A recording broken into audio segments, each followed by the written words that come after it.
the Tower of Babel story, it's really they build a city with a tower in it. That's really what the story is. They build a city with a tower in it. According to the ancient world, where do the gods live? They live in the sky. And I think you need to realize that in the Bible, when it says heaven and earth is what we walk on. Heaven is literally the sky. Okay? The sky has what in it? It has planets, it has the sun, moon. That's the sky. Where are the powers? Where are the gods? They are in the sky. Okay, so why do you build towers? Because you want to get closer to the sky, where the gods are. Okay, the gods are in the sky, so you worship God on top of hills, and you build towers so you can get close to the gods. So that's what they want to do. They want to build a city on this planet, and they want to build it closer to the sky, so they're closer to God. Now, what purpose do they actually have for it? They say, we want to all be together. We want to build a city so we don't have to be what? Scattered. You hear that? Scattered. Why is that bad? What did God just tell them to do? What did God tell humanity to do at the beginning?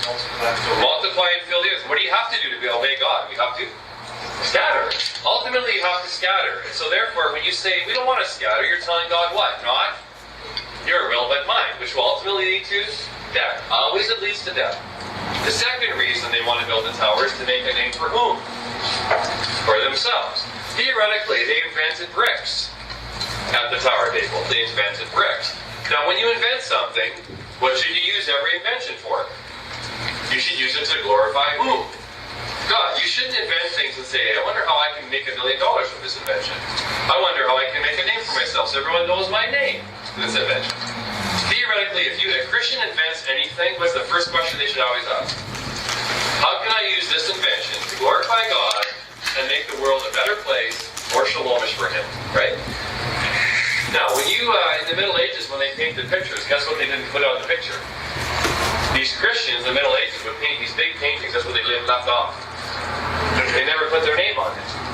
Why don't you think they put their name on this? Because they said, how could I possibly take glory for this? Who gave me this creativity, this artist? God did. Therefore, I don't want to take any glory for this. Right? Today, when you think about Christians or music or whatever, go to the front of their seat, big picture of themselves and their name, and a t-shirt with their name and a picture of them. In some ways, you might want to ask some questions about that. According to the Bible, you should never deliberately, profoundly make a what? A name for yourself. Everything you do should glorify God. Now, if you, 10 years from now, someone asks you, you went to Bible college, did you take OT survey? You say, yeah, who taught it? I don't care if you remember who taught it. Like if you say, I don't really know who taught it, but I remember all this stuff about Shalom and whatever. Oh, preach. Okay? Glorify God. I don't care if you remember who taught it, right? Because everything we do should be for whose glory? Right? God's glory. And that's the problem with the Tower of Babel. They didn't want to be scattered, and they want to make a name for themselves, not someone else. And so what happens? After what is it say about God? Like, they built a big tower. How big did they think it was? Like, whole. And what did God say? God, we should go down there and check it out. Look at that little bitty tower, he says. And God has to go down and look at it. Like, you would think that God didn't have to go very far. Because it's like a big tower. But God has to go and look at it. Right? So He comes down. You don't think the Bible has funny parts? Right? You should be laughing when you certain parts of the Bible. This is probably one of them. Okay? Also, when Aaron says, what about the golden calf? I threw in this gold and out came a calf. Alright. Okay. So, the New Testament then reverses all of this. People in the Tower of Babel all separate because they can't understand each other. What happens at Acts chapter 2 when Pentecost comes? People from all over the world happen to be in Jerusalem and they can't understand each other. What do they suddenly can understand? When the Holy Spirit comes down upon the believers, they all start speaking in real, actual languages. So people hear, they hear Swahili.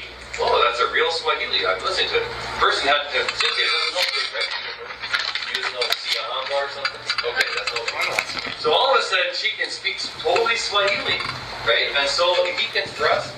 He can suddenly speak Ukrainian without an accent.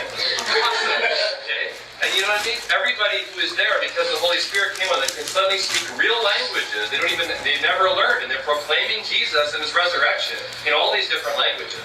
And what's happening? All the nations can come together.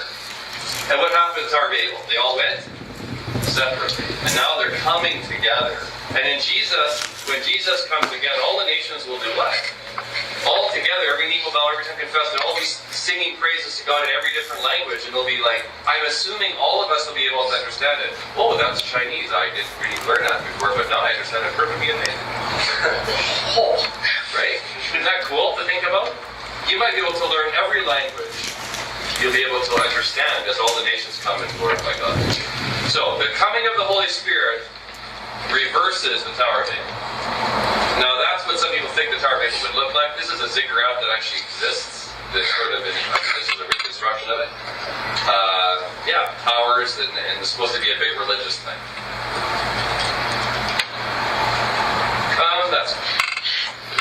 Now, you should know something about how people understand these chapters.